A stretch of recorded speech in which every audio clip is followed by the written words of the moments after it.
Have you ever been the punchline of a room full of people?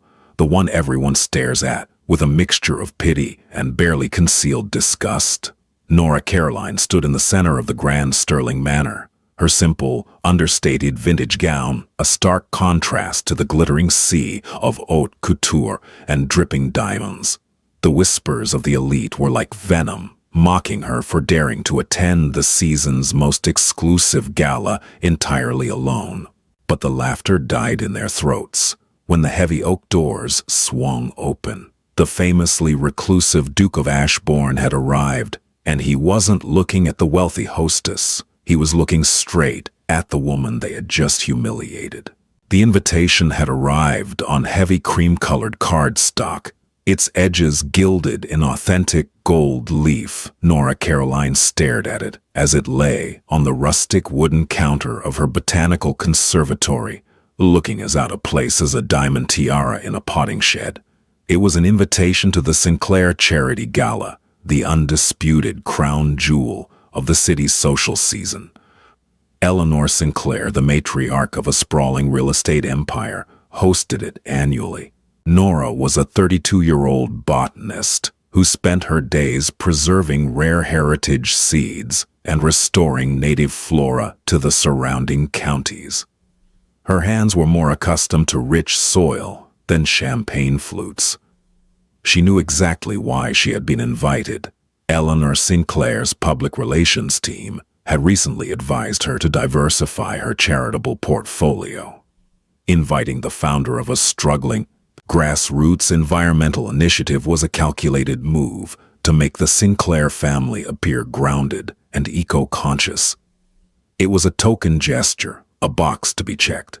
For 3 days, the invitation sat on Nora's desk. She had no desire to subject herself to the scrutinizing gaze of the city's upper crust. She knew these people.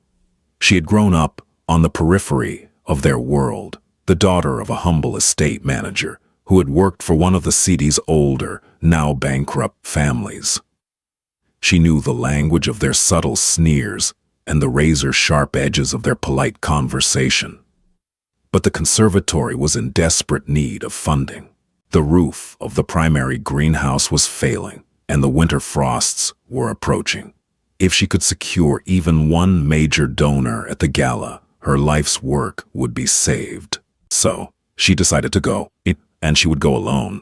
Preparing for the event was an exercise in pragmatism. Nora did not have the means to purchase a dress from a Parisian runway. Instead, she went to her grandmother's cedar trunk.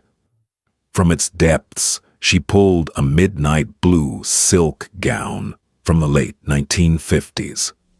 It was a masterpiece of classic tailoring, simple, elegant, with a boat neckline and a sweeping skirt that relied on the quality of the fabric, rather than heavy embellishments to make a statement. She spent 2 evenings carefully altering the waist to fit her modern frame. She wore her dark hair swept up in a neat, unpretentious chignon, fastened with a single silver hairpin that had belonged to her mother. For jewelry, she wore pearl stud earrings. For her son, no diamonds, no flashy designer labels. The night of the gala was unseasonably cold. Nora drove her practical, 10-year-old sedan up the winding, lantern-lit driveway of Sterling Manor. The contrast between her vehicle and the procession of imported luxury cars ahead of her was almost comical. When she handed her keys to the valet, the young man blinked in momentary confusion before hastily masking it with professional indifference. Nora took a deep breath, smoothing the midnight blue silk of her skirt, and ascended the sweeping marble staircase. The grand foyer of Sterling Manor was overwhelming. Crystal chandeliers the size of small cars hung from the vaulted ceilings, casting a brilliant, fractured light over the attendees. The air was thick with the scent of rare orchids and expensive, musky perfumes. "Name, please," the impeccably dressed attendant at the door asked, not looking up from his leather-bound guest list. "Nora Caroline," she replied, her voice steady despite the flutter of nerves in her stomach. The attendant's finger trailed down the list, pausing near the very bottom. "Ah, yes, Miss Caroline, representing the Regional Flora Conservancy." He handed her a small, subtly color-coded name badge. The color coding was an open secret among this crowd. It silently broadcasted a guest's net worth and social standing. Nora's badge was a pale, matte gray. The guests milling around her wore badges of rich crimson and deep gold. As she stepped into the main ballroom, she felt the immediate physical weight of 100 eyes shifting toward her. It wasn't a grand cinematic hush, but rather a ripple of micro-expressions. Eyebrows arched, lips pursed, high society predators assessing a newcomer who clearly did not belong in their territory. And then she saw Zoe Montgomery. Zoe was a woman whose wealth was only eclipsed by her cruelty. She and Nora had crossed paths years ago when Zoe's father attempted to bulldoze a protected wetland for a luxury golf course, a project Nora had successfully halted. Through relentless legal injunctions and public protesting, Zoe had never forgiven her for the public embarrassment. Zoe was draped in a violently expensive, sequined crimson gown that clung to her like a second skin. She was holding court near a towering ice sculpture, a glass of vintage champagne balanced delicately in her hand. The moment her eyes locked onto Nora, a slow, predatory smile spread across her face. The lion had spotted the lamb, and the lamb, Nora realized with a sinking heart, had walked right into the den without a shield. The first hour of the gala was an exercise in sheer endurance. Nora attempted to mingle, armed with a polite smile and a rehearsed elevator pitch about the ecological importance of heritage seeds. But high society is a walled garden, and the gates were firmly locked against her. Whenever she approached a cluster of guests, the conversation would organically, almost seamlessly, shift to exclude her. They spoke of summers in Monaco, the fluctuating art market in Geneva, and the headaches of staffing their tertiary vacation homes. When Nora gently tried to steer the topic toward philanthropy and conservation, she was met with blank stares, polite nods, and swift departures. "How quaint," a silver-haired shipping magnate murmured after she finished explaining her greenhouse project. He checked his Rolex. "Well, best of luck with your gardening. If you'll excuse me, I see the senator." Left standing alone with a glass of sparkling water, Nora retreated to the perimeter of the room, finding solace near a massive, albeit gaudy, floral arrangement. She was analyzing the poorly hydrated stems of the imported lilies when the distinct click-clack of Christian Louboutin heels approached her. "Nora, I almost didn't believe it when Eleanor told me you were on the pity list." Nora turned. Zoe Montgomery stood there, flanked by 3 women who served as her perpetual echo chamber. Up close, Zoe's perfume was cloying, a heavy floral scent that masked something sharp and synthetic. "Good evening, Zoe," Nora said evenly, refusing to let her smile falter. "The gala is lovely. Eleanor's outdone herself." "Yes, she usually does for these little charity tax write-offs," Zoe drawled, her eyes raking up and down Nora's vintage dress. A small, cruel smirk played on her lips. "I see you decided to come as you are. Vintage is so brave, especially when one doesn't have a modern tailor." One of Zoe's sycophants giggled, a high, reedy sound that grated on Nora's nerves. "My grandmother had excellent taste," Nora replied calmly. "Some things don't go out of style." "Clearly," Zoe shot back. She took a sip of her champagne, her eyes gleaming with malice. "Tell me, Nora, where's your escort? Surely you didn't brave the Sinclair Gala entirely on your own. Did the local park ranger have prior engagements? Or perhaps the boy who bags your fertilizer couldn't find a tuxedo to rent?" The volume of Zoe's voice was intentionally loud, pitched to carry over the ambient hum of the string quartet. Several nearby guests turned their heads, their conversations halting as they tuned in to the unfolding drama. "I preferred to come alone," Nora said, feeling a hot flush creeping up her neck. She hated that Zoe could still provoke this physical reaction in her. "I am here on behalf of my conservatory. It's a professional obligation, not a social outing." "Oh, darling, don't try to dress it up." Eleanor Sinclair herself materialized from the crowd, seamlessly joining Zoe's circle. Eleanor was an older, polished woman, her neck heavy with an antique diamond collar. She offered Nora a smile that was entirely devoid of warmth. "We all know why you're here. You're looking for handouts. It's admirable, really, your little plant project. But one must understand the rules of the room they are in. Showing up unescorted, in whatever that is." Eleanor gestured vaguely at Nora's dress. "It shows a lack of respect for the occasion. It makes you look desperate, my dear." The surrounding crowd had now formed a loose semicircle, a silent audience to Nora's social execution. The whispers began, a low, buzzing static of judgment. "Look at her shoes. Are those scuffs? Who invited the help? I heard she lives in a shack near the wetlands. Utterly tragic to show up alone to something like this. So painfully pathetic." Nora stood frozen. The sheer, unadulterated snobbery was suffocating. She had faced down corporate lawyers and hostile zoning boards without blinking, but the psychological warfare of 100 wealthy socialites staring at her with unabashed contempt was a different kind of violence. She felt her throat tightening. The logical part of her brain screamed at her to turn around, walk out the grand doors, and drive back to the sanctuary of her greenhouse.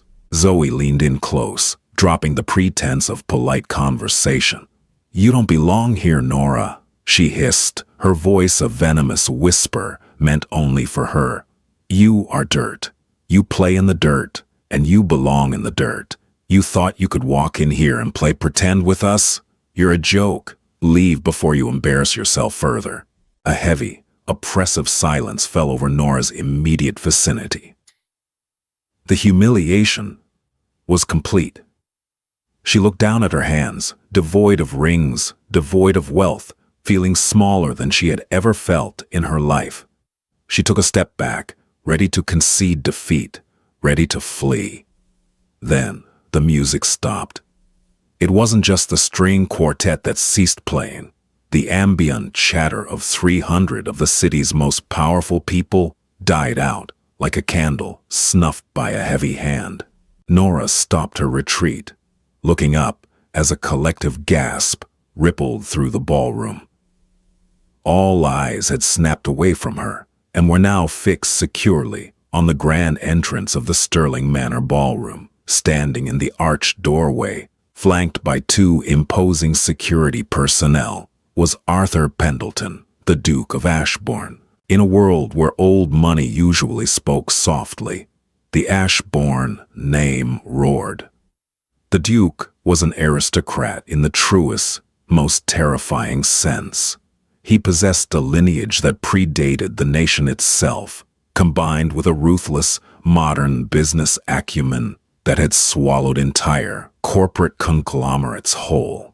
He owned the land Sterling Manor was built on.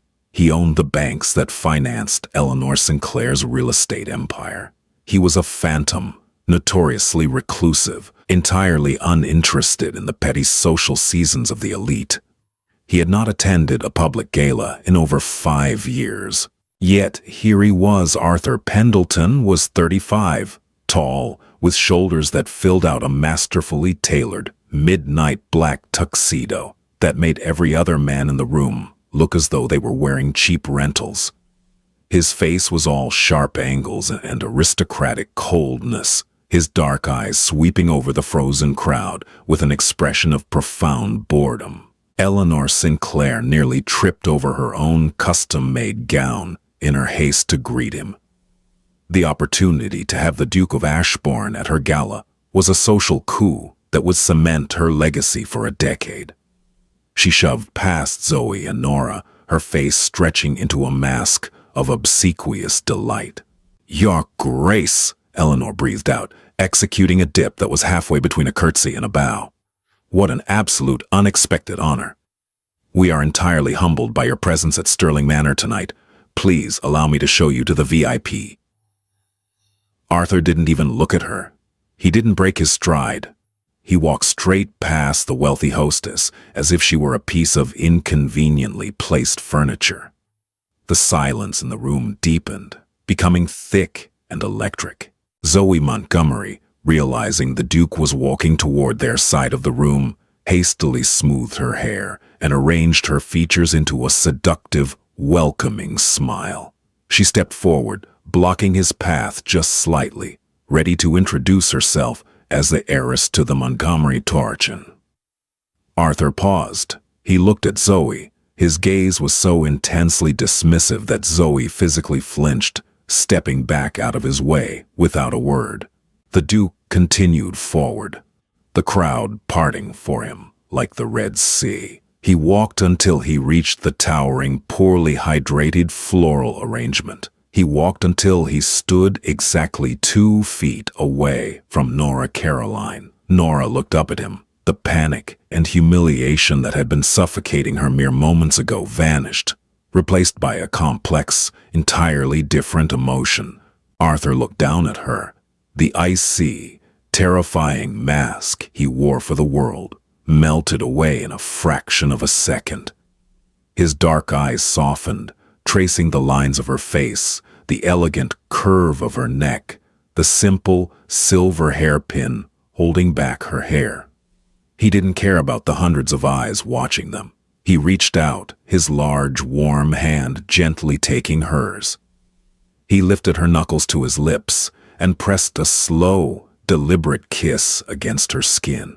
"Forgive my tardiness, darling." Arthur's voice was a deep, resonant baritone that carried effortlessly in the dead silent room. He didn't shout, but he made sure every single person in a 50-foot radius heard him clearly. The international board meeting ran much later than anticipated. He stepped closer, wrapping a protective, possessive arm around her waist, pulling her against the solid wall of his chest. He turned his head, fixing a freezing, lethal glare directly on Zoe Montgomery and Eleanor Sinclair, who were both staring with mouths slightly open, their faces drained of all color. "I trust," the Duke of Ashbourne said, his voice dripping with a quiet, terrifying menace, "that those people haven't been boring my wife while I was away?" The word hung in the air, heavy and lethal as a suspended guillotine blade. Wife. The collective inhalation of 300 aristocrats created a vacuum in the grand ballroom. Glasses of champagne were lowered, forgotten. The string quartet, who had been waiting for a cue to resume playing, sat frozen with their bows hovering inches from their instruments. Eleanor Sinclair's meticulously Botoxed face contorted into an expression of sheer, unadulterated panic. The color drained from her cheeks, leaving her looking like a wax figure melting under harsh lighting. Zoe Montgomery, whose entire identity was built on being the smartest, cruelest predator in the room, suddenly looked small, frail, and violently ill. "Wife," Eleanor finally managed to stammer, her voice lacking any of its former haughty resonance. She looked frantically between the imposing Duke and the woman she had just publicly degraded. "Your Grace, there must be some sort of misunderstanding. Miss Caroline she is a botanist." Arthur's gaze did not waver from Eleanor. It was a look that had paralyzed seasoned board members and driven ruthless corporate raiders to early retirement. "Her Grace," Arthur corrected, his tone deathly quiet. "The Duchess of Ashbourne is indeed a brilliant botanist, a passion I have the profound privilege of funding, and you, Mrs. Sinclair, are currently breathing her air. To understand the absolute shock radiating through Sterling Manor, one had to understand the mythos of Arthur Pendleton. For the past 3 years, the tabloids and high society matchmakers had exhausted themselves trying to pin down the elusive Duke. He was considered the ultimate unattainable prize. He never dated. He never attended galas. He operated his vast empire from behind the fortified walls of his ancestral estate or from secure penthouses in London and New York. No one knew that 3 years ago, on a torrential Tuesday evening in late October, the Duke's armored luxury sedan had blown a tire on a deserted county road adjacent to the regional wetlands. His security detail had been miles behind due to a scheduling error, and the cell service was non-existent. Arthur, soaked to the bone and irritated beyond measure, had walked toward the only source of light, a sprawling, humid glass conservatory. He had expected a caretaker. He found Nora. She had been covered in potting soil, her hair a chaotic mess, desperately trying to secure a tarp over a leaking section of the greenhouse roof. She hadn't recognized him.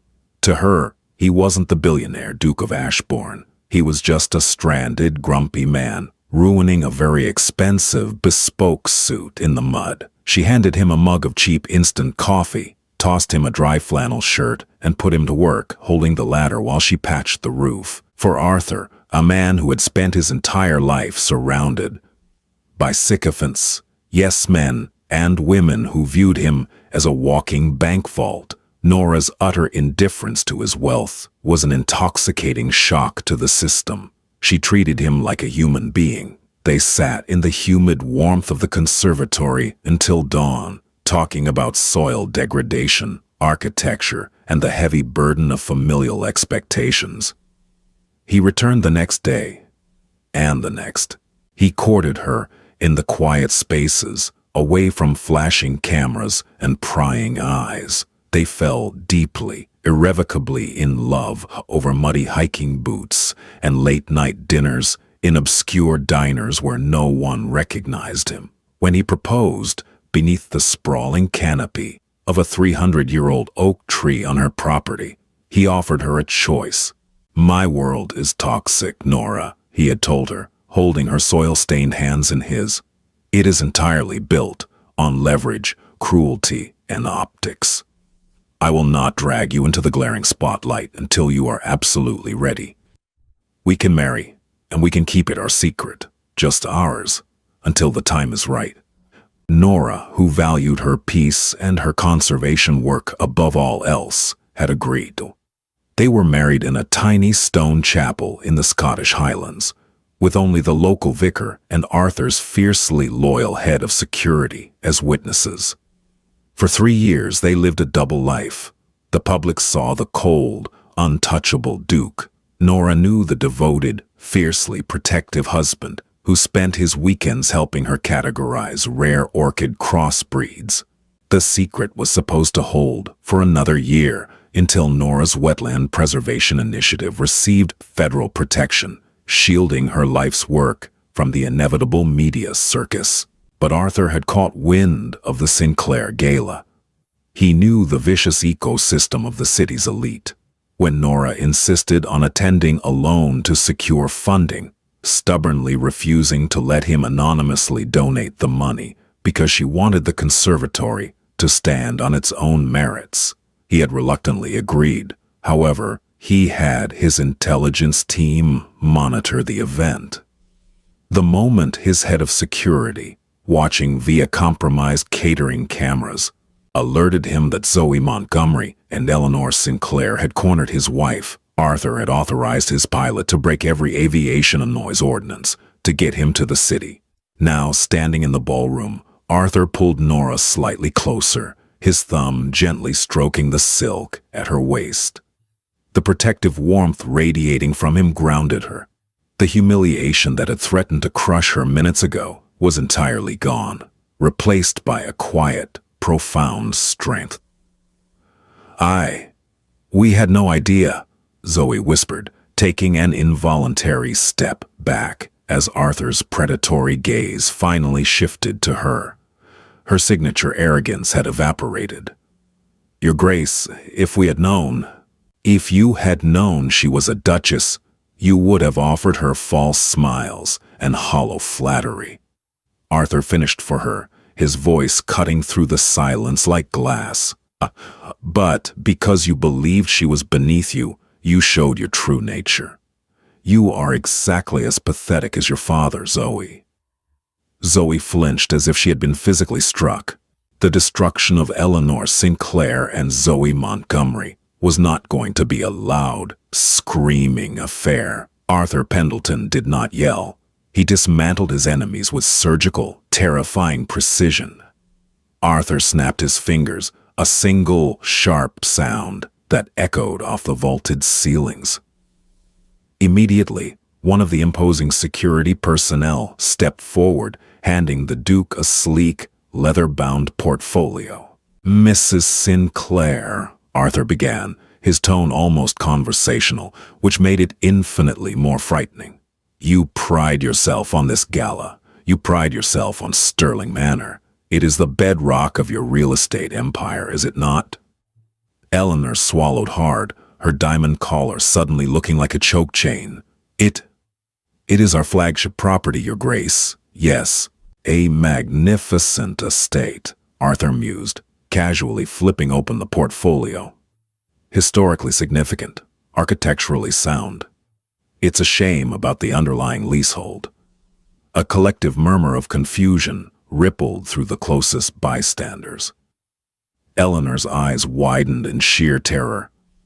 "For those unacquainted with the finer points of commercial real estate," Arthur said, his voice carrying effortlessly, "Sterling Manor is built on land historically owned by the Crown, later transferred to a private trust, a trust which, as of 3 hours ago, was wholly acquired by Pendleton Holdings."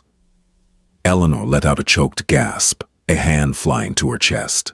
"You see, Eleanor," Arthur continued, his eyes devoid of any mercy, "your grandfather negotiated a 99-year ground lease.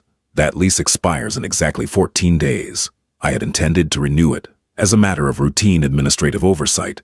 However, having witnessed your distinct lack of hospitality tonight, I have reevaluated my portfolio." Arthur closed the folder with a definitive snap. "Pendleton Holdings will not be renewing the lease on the land beneath Sterling Manor. You have exactly 14 days to vacate my property. I suggest you begin packing your chandeliers." The silence in the room was absolute. Arthur hadn't just insulted Eleanor Sinclair. He had publicly, legally, and financially eradicated her most prized asset in front of everyone she desperately wanted to impress. The Sinclair real estate empire relied heavily on the prestige of Sterling Manor. Without it, her stock would plummet before the markets opened on Monday. Eleanor's legs gave out. She collapsed into a nearby velvet armchair, her hands covering her face as a quiet, broken sob escaped her lips. None of her wealthy friends moved to comfort her. In this world, weakness was a contagion, and Arthur Pendleton had just declared Eleanor Sinclair terminally ill. Arthur then turned his attention back to Zoe Montgomery, who was currently attempting to inch her way backward toward the exit, her crimson dress catching the light. "Going somewhere, Miss Montgomery?" Arthur asked smoothly. Zoe froze. "Your Grace, I apologize unreservedly. My behavior was inexcusable. It was a lapse in judgment." "It was a reflection of character." Nora spoke up for the first time. Her voice was calm, clear, and steady. The room shifted its focus to the woman in the vintage blue dress. She didn't look like a victim anymore. Standing beside the Duke, her posture was impeccable, her chin raised. She looked exactly like a duchess. Arthur looked down at his wife, profound pride warming his dark eyes. He yielded the floor to her with a slight nod. "You tried to destroy the wetlands 3 years ago, Zoe. Not for profit, but for ego," Nora said, addressing the woman who had tormented her. "And tonight, you tried to destroy my dignity for the exact same reason. You use your wealth as a weapon to make yourself feel towering, but standing here looking at you now, you just look incredibly small." Zoe opened her mouth to retort, but the instinct for self-preservation kept her silent. "Allow me to make her a bit smaller, darling," Arthur murmured, stepping forward. He looked at Zoe with absolute disgust. "Montgomery Shipping, your father's company. Your primary source of revenue is the exclusive freight contract with Pendleton International Logistics. It constitutes roughly 60% of your annual gross profit." Zoe's face turned an ashen shade of gray. "Please," she whispered, the word tearing from her throat. "I am officially terminating that contract, effective immediately, citing a breach of the morality and ethics clause," Arthur stated coldly. "My lawyers will be sending the formal notice to your father's office by dawn. Tell him his daughter's penchant for public bullying has cost him his fleet." The sheer brutality of the strike was breathtaking. In less than 5 minutes, the Duke of Ashbourne had bankrupted a socialite and severely crippled a shipping dynasty, all without raising his voice. Arthur turned his back on the devastated women, dismissing them entirely. He looked out over the sea of silent, terrified guests. "My wife," Arthur announced, his voice ringing with absolute authority, "is the founder of the Regional Flora Conservancy. It is a vital, noble endeavor. I am personally endowing the Conservancy with a foundational grant of $50 million. He paused, letting the astronomical number sink into the minds of the wealthy elites who had scoffed at Nora's gardening project an hour prior. "Furthermore," Arthur continued, a dangerous smile playing on his lips, "I expect that anyone in this room who wishes to maintain favorable business relations with Pendleton Holdings will find it in their hearts to generously support the Duchess's initiative. The fundraising gala is officially open." He turned to Nora, the coldness vanishing entirely as he offered her his arm. "Shall we, Your Grace? I believe there is a very expensive, very poorly hydrated floral arrangement that offends your sensibilities. Let's go fix it." Nora smiled, a genuine, radiant expression that lit up the room. She slipped her hand through his arm. As they walked through the ballroom, the crowd scrambled, parting wildly to give them a wide berth, the guests practically tripping over themselves to bow their heads and avert their eyes. The woman who had walked into Sterling Manor as a punchline was walking out as its undisputed queen. The departure of the Duke and Duchess of Ashbourne from Sterling Manor was nothing short of cinematic. As Arthur and Nora walked toward the grand double doors, the silence of the ballroom was suddenly broken by the frantic, undignified scrambling of the city's elite. The very people who had deliberately spilled their drinks to avoid standing near Nora an hour earlier were now lunging toward their phones, furiously dialing their wealth managers and public relations directors. Before Arthur's armored Bentley had even cleared the manor's wrought iron gates, the Regional Flora Conservancy's modest website crashed. The server, accustomed to perhaps a dozen visitors a week, was entirely annihilated by an influx of frantic, six-figure donations. Every CEO, hedge fund manager, and trust fund heir in the room was desperately trying to buy their way into the Duke's good graces, terrified that their mere presence in the room during Nora's humiliation would mark them as collateral damage in Arthur's impending financial war. Inside the quiet, soundproofed sanctuary of the Bentley, the ambient neon lights of the city washed over the leather interior. Nora let out a long, shuddering breath, slumping back against the seat. The adrenaline that had kept her spine straight and her voice steady was rapidly evaporating, leaving behind a bone-deep exhaustion. Arthur shifted closer, slipping his arm around her shoulders and pulling her against his side. He didn't say a word, simply resting his chin on the top of her head. He knew her well enough to know she needed a moment to process the sheer velocity of the last hour. "Well," Nora finally murmured, breaking the silence. She reached up to pull the silver hairpin from her hair, letting the dark strands fall around her shoulders. I suppose the secret is officially out. The greenhouse roof will definitely get fixed now. Arthur let out a low, rumbling chuckle, pressing a kiss to her temple. I imagine you could build a greenhouse entirely out of solid diamond by tomorrow morning, considering the panic I just left in that ballroom. Are you all right, Nora? Truly. She tilted her head to look at him. His eyes, usually guarded and sharp, were entirely open, filled with a vulnerable, anxious affection. I am, she said softly, tracing the line of his jaw. I hated seeing them look at you like you were just a weapon. But I didn't hate what you did. Zoe, Eleanor, they have bullied this city for decades. You didn't just defend me, Arthur. You dismantled a regime. They forgot the cardinal rule of high society, Arthur replied, his tone darkening slightly. Never mistake a quiet entry for a lack of power. But the storm is only just beginning, my love. By tomorrow, your name will be on the front page of every major publication from London to Wall Street. You will be hunted by the paparazzi. Your past, your family, your research, they will dig into all of it. Let them, Nora said firmly, lacing her fingers through his. I have nothing to hide. My life has been dirt, seeds, and you. They can photograph the dirt all they want. She was right, but neither of them fully anticipated the sheer scale of the media explosion. By dawn, the story had broken containment.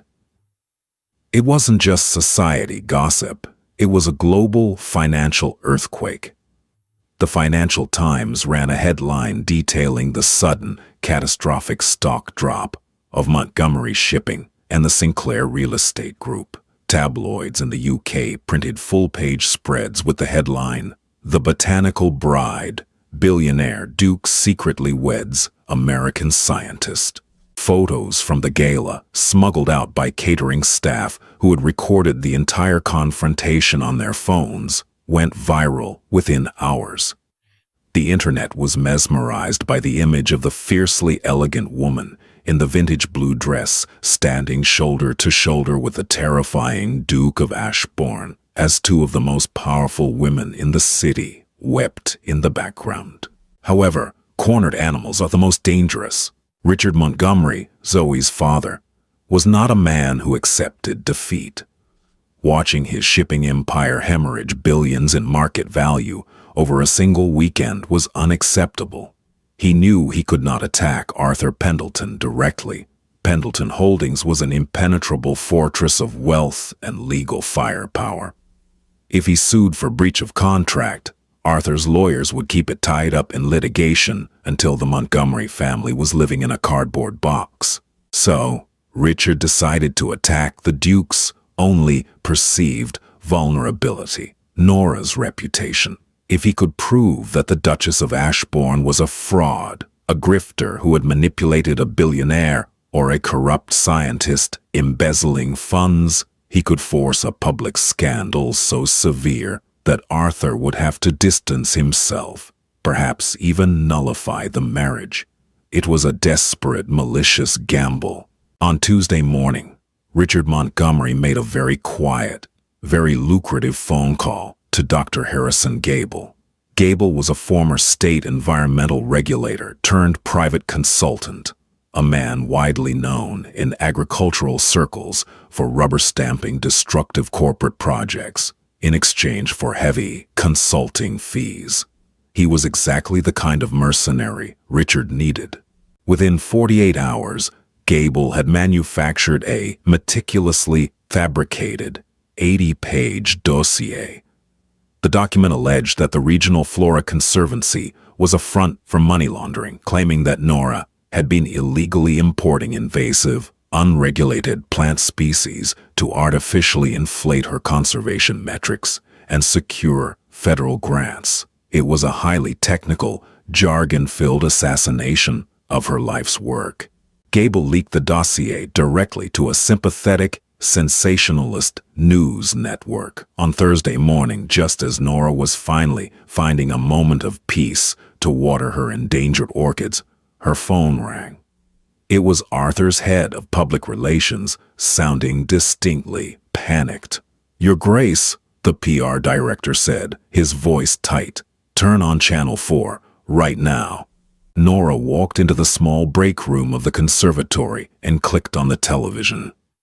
There, sitting at a polished news desk, was Dr. Harrison Gable, looking appropriately grave. "It is with a heavy heart that I bring these findings to light," Gable was saying, looking directly into the camera.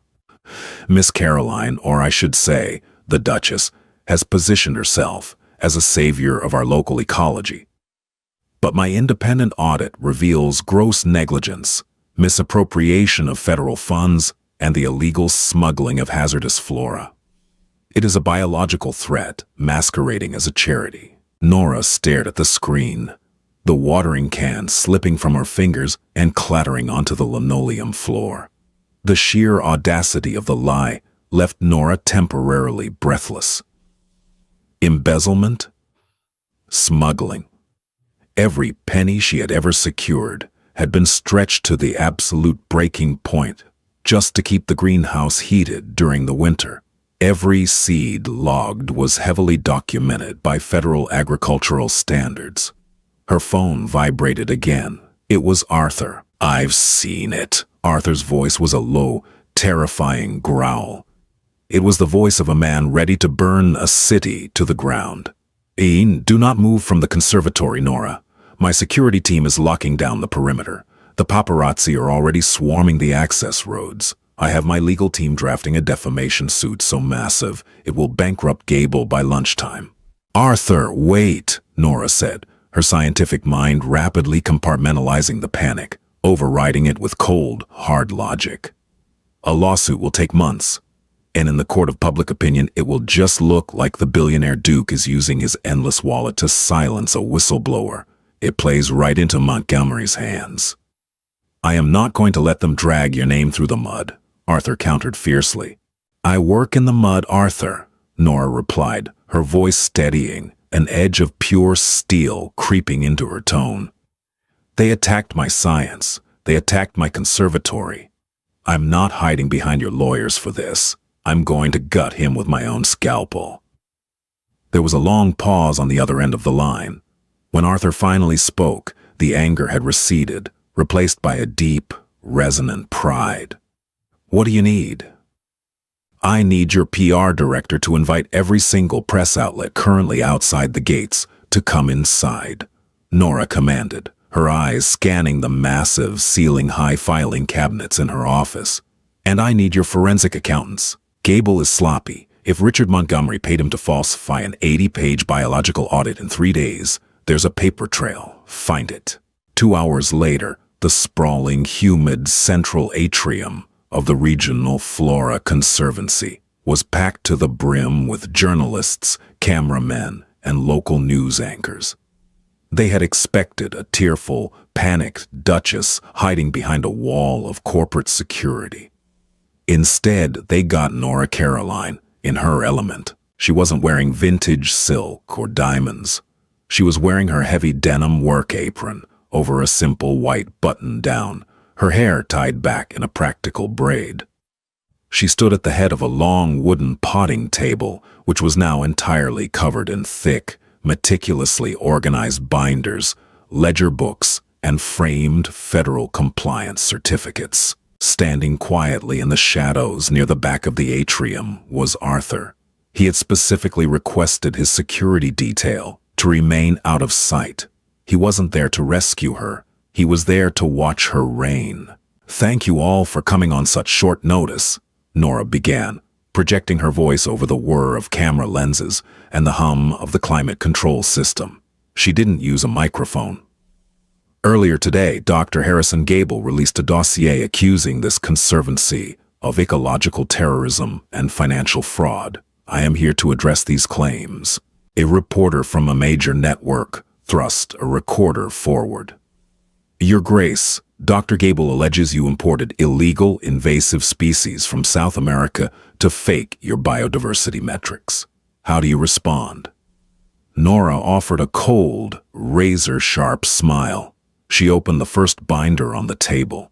Dr. Gable's report, specifically page 42, cites the presence of eichhornia, crass IPs in our wetland restoration tanks.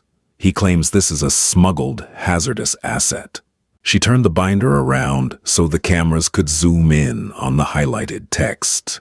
What Dr. Gable, a man whose doctorate is in political administration, not botany, by the way, failed to realize is that the photograph in his own dossier is not Eichhornia crassipes. It is Pontidaria cordata, pickerel weed, a native highly beneficial species that we have been cultivating under a direct grant from the Department of the Interior. Here is the DNA sequencing report from the State University confirming its identity, and here is the federal grant ledger. She slapped 3 separate, heavily stamped documents onto the table. The journalists frantically scribbled notes. Furthermore, Nora continued, her pace relentless, moving down the table. He claims we have a $70,000 deficit in our operating budget, implying embezzlement. If Dr. Gable had bothered to check the publicly available county tax records, which are right here, he would see that this deficit was actually a private, heavily taxed land purchase. We bought the 80 acres of threatened marshland directly adjacent to us to prevent Montgomery shipping from illegally dumping ballast water into the ecosystem. The mention of Montgomery shipping sent a shockwave through the press corps. The connections were instantly clicking into place in the minds of the reporters. Let's speak about Dr. Gable's credibility, Nora said, pulling a sleek, black tablet from beneath her apron. This was the ammunition Arthur's team had provided just 15 minutes prior. My husband's forensic accounting firm conducted a brief inquiry into Dr. Gable's private consultancy firm this morning. Yesterday, an offshore shell corporation named Crimson Tide Holdings wired $400,000 into Gable's Cayman Islands account. The silence in the greenhouse was absolute. The only sound was the rhythmic dripping of the irrigation system. A 2-minute search of international corporate registries reveals that Crimson Tide Holdings is a subsidiary of Montgomery International, Nora stated, locking eyes with the camera to broadcasting live to millions. Richard Montgomery, enraged that my husband canceled his freight contracts due to his daughter's abhorrent behavior at the Sinclair Gala, paid a disgraced regulator nearly $500,000 to frame me for a federal crime. Chaos erupted. Reporters were shouting questions all at once. Camera flashes strobe lighting the humid air. Nora held up a hand and the sheer authority in her posture silenced them. The Regional Flora Conservancy is an open book.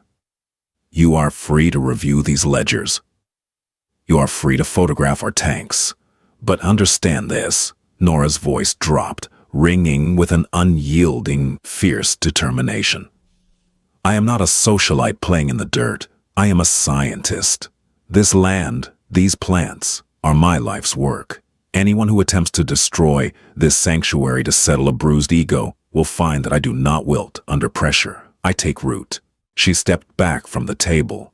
This press conference is concluded. My legal representation will be submitting this evidence to the federal authorities for Dr. Gable's immediate indictment for fraud and Mr. Montgomery's indictment for corporate extortion. As the journalists scrambled to rush their footage to their producers, Nora turned and walked toward the back of the atrium. Arthur stepped out of the shadows, his dark eyes blazing with an intensity that took her breath away. He didn't care about the remaining cameras. He pulled her into his arms, burying his face in her neck, breathing in the scent of rain, damp earth, and orchids. Remind me, Arthur murmured, his voice thick with emotion, never to cross you, Her Grace. You are the most terrifying, magnificent creature I have ever witnessed. Nora laughed, wrapping her arms around his waist, resting her head against his chest. I told you, Arthur. I know how to handle weeds. You just have to pull them out by the roots. The internet operates at the speed of light. But the federal government, when handed a silver platter of irrefutable corporate fraud, moves with the crushing, inescapable weight of a freight train.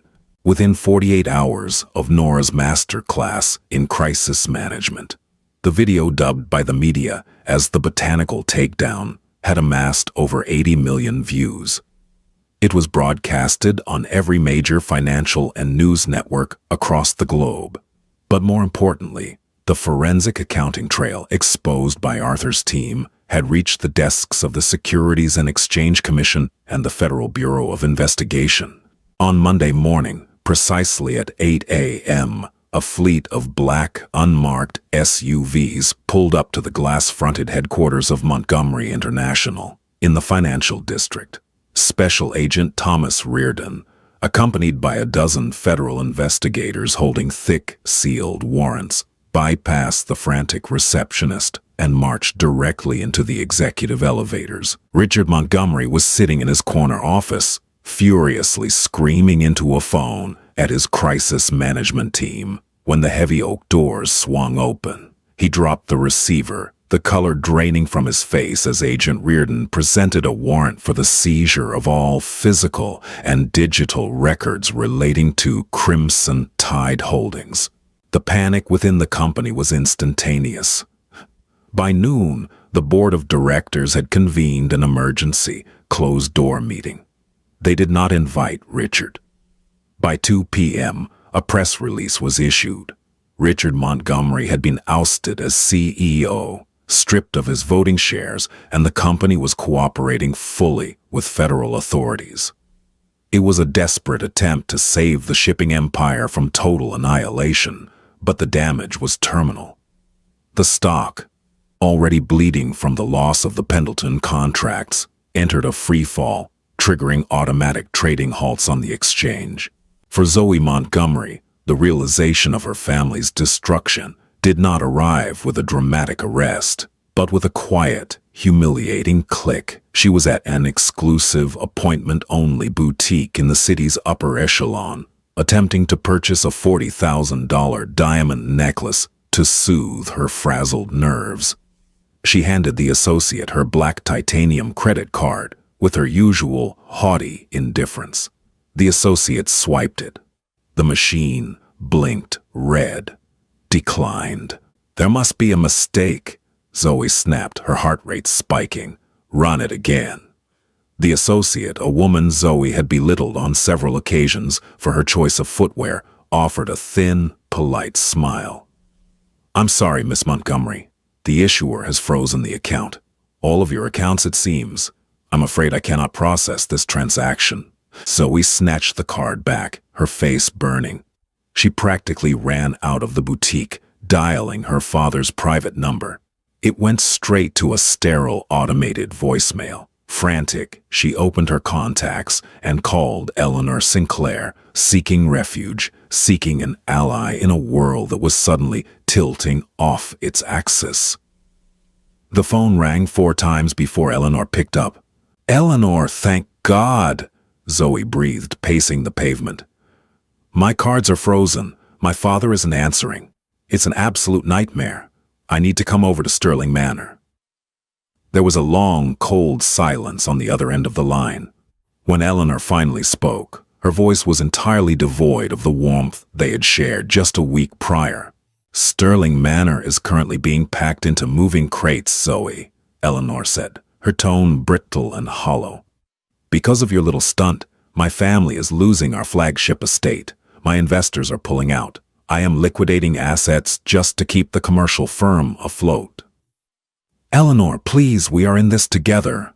We are not in anything together, Eleanor cut her off sharply. You are radioactive, Zoe. Arthur Pendleton is systematically dismantling anyone who stood near you that night. Do not call this number again.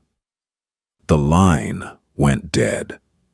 Zoe stood alone on the bustling, expensive street, the realization crashing over her like freezing water. She had spent her entire life cultivating fear and enforcing exclusivity, believing that wealth made her invincible. Now the wealth was gone, and the fear had turned inward. Without her money, she had no friends. She had no power. She was entirely, terrifyingly alone. Meanwhile, Arthur's lead counsel, the notoriously ruthless Gregory Harrington, was systematically tightening the noose. Harrington didn't just hand the evidence to the feds. He filed a sweeping civil defamation and damages lawsuit against Dr. Harrison Gable that was so mathematically devastating, it made the man weep in his attorney's office. Within 3 days, Gable broke. Terrified of spending the rest of his life in a federal penitentiary for wire fraud, Gable signed a comprehensive plea agreement, handing over every email, every recorded phone call, and every encrypted text message proving that Richard Montgomery had explicitly directed and funded the smear campaign against Nora. The trap had snapped shut. The predators had become the prey, caught in a snare of their own arrogant design. 6 months later, the biting winds of autumn had once again descended upon the sprawling metropolis, but the landscape of the city's elite had been irrevocably and violently altered. The dust had finally settled from the seismic shockwave of the Sinclair Gala, leaving a vastly different world in its wake. The indomitable Richard Montgomery, a man who had previously commanded international boardrooms with the casual cruelty of a feudal lord, was a ghost of his former self. He had not gone down fighting in a blaze of legal glory. Arthur's lawyers had ensured the evidence was so suffocatingly absolute that Montgomery's own defense team advised him to surrender. He had pled guilty to 3 federal counts of corporate extortion, wire fraud, and bribery. Now, he sat under indefinite house arrest in a sprawling, heavily mortgaged suburban estate that he could no longer afford to heat properly. Montgomery Shipping, the crown jewel of his family's dynasty for 3 generations, had been aggressively acquired and dismantled by a foreign conglomerate for pennies on the dollar. The Montgomery name, once a passport to any VIP room in the world, was now synonymous with corporate disgrace. Zoe Montgomery's descent into obscurity was perhaps even more poetic. Stripped of her trust fund, her titanium credit cards, and the sycophantic friends who vanished the moment her bank accounts were frozen, she had fled the city in the dead of night. She now resided in a cramped 2-bedroom apartment in a dreary suburb of Omaha, Nebraska, living under her mother's maiden name.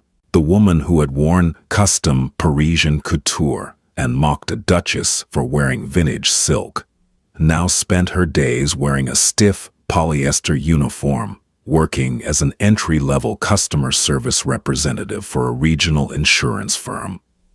Every time a frustrated caller yelled at her over a denied claim, Zoe was forced to swallow her pride, apologize, and type their complaints into a slow, outdated computer, a daily, grinding punishment for a lifetime of unearned arrogance. Eleanor Sinclair had technically survived the fallout, but her survival was a hollow victory. Stripped of the Sterling Manor lease and bleeding investors who were terrified of Arthur Pendleton's wrath, the Sinclair Real Estate Group had been forced to liquidate 70% of its assets. Eleanor now operated out of a generic, leased office space in a mid-tier commercial district. She spent her mornings aggressively cold-calling clients who used to beg for her attention, surrounded by the haunting memories of a social empire that had crumbled to dust in a single evening. And Sterling Manor, the grand, imposing estate that had served as the ultimate fortress of high society exclusion, stood entirely transformed. On a crisp, brilliantly sunny Tuesday morning, Nora stood in the sprawling gravel driveway of the estate. She was not wearing a vintage silk gown or the heavy crown of societal expectations. Instead, she wore a comfortable pair of tailored wool trousers, a thick cashmere sweater, and her signature sensible leather boots. Arthur stood beside her, looking effortlessly imposing in a dark overcoat, the wind ruffling his dark hair. He was watching his wife with that same quiet, profound adoration he had shown her since the rainy night they first met in a leaking greenhouse. "Are you ready, Your Grace?" Arthur asked, a playful, knowing smile touching his lips as he looked up at the towering, historic facade. Nora let out a breath she felt she had been holding for months. "It still feels entirely surreal, Arthur. This building, The very stone of it used to represent everything I despised about this city. The exclusion, the arrogance, the suffocating vanity of it all. Which is exactly why we aren't going to live in it, Arthur replied softly. He reached into the inner pocket of his coat and pulled out a heavy, antique brass key, placing it gently into the palm of her hand. He folded her fingers over it. It doesn't belong to the elite anymore. It belongs to the soil. Months ago, the moment Eleanor Sinclair's 99-year lease had officially expired, Arthur had his legal team execute a masterstroke. He formally transferred the deed of the land and the manor itself out of the lucrative portfolio of Pendleton Holdings and directly into an irrevocable trust, a trust owned entirely, permanently, and exclusively by the Regional Flora Conservancy. Nora pushed open the heavy, carved oak doors.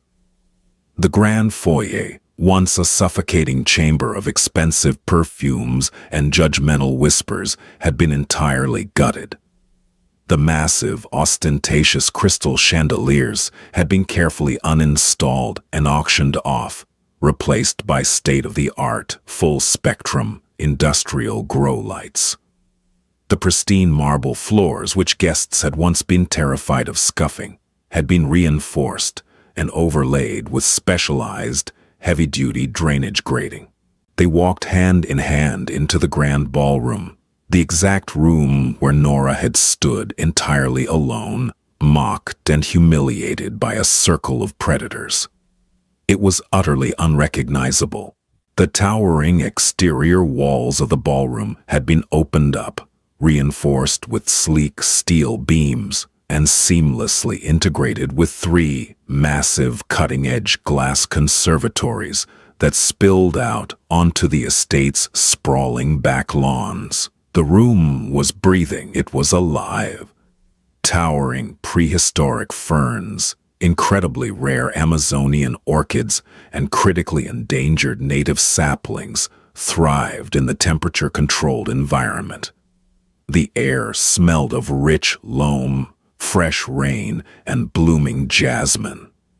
A dedicated team of 30 botanists, environmental researchers, and university students milled about in white lab coats and soil-stained denim aprons, analyzing water filtration samples and meticulously logging genetic seed data.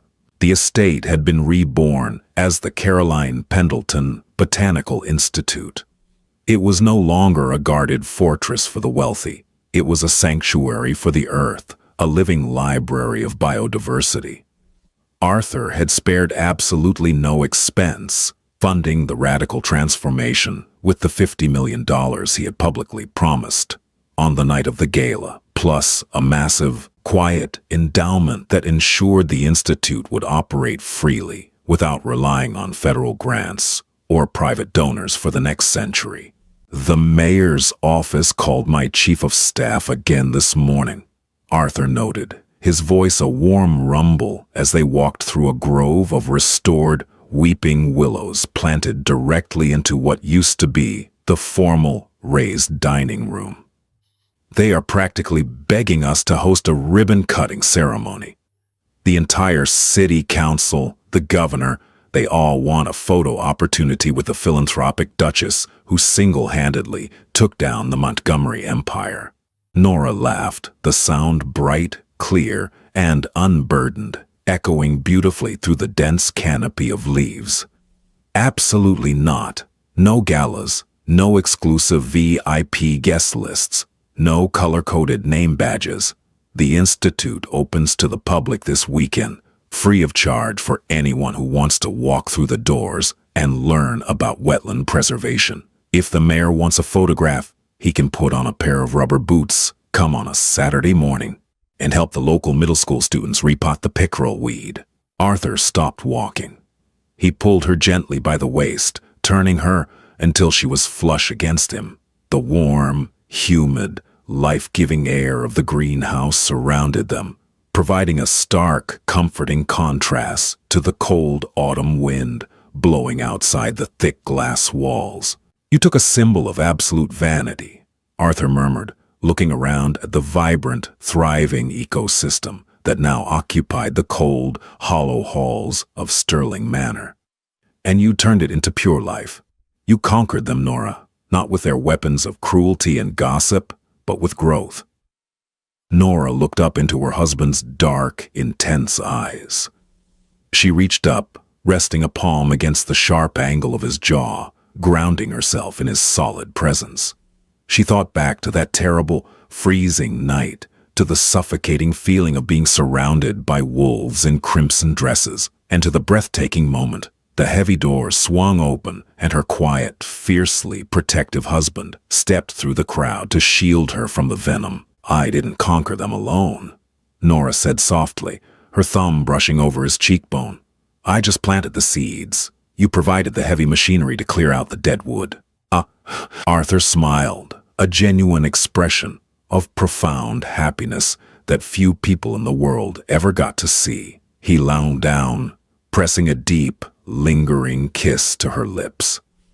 It was a silent promise, a permanent seal on the life they had built together in the quiet shadows, which was now blooming brilliantly in the open light.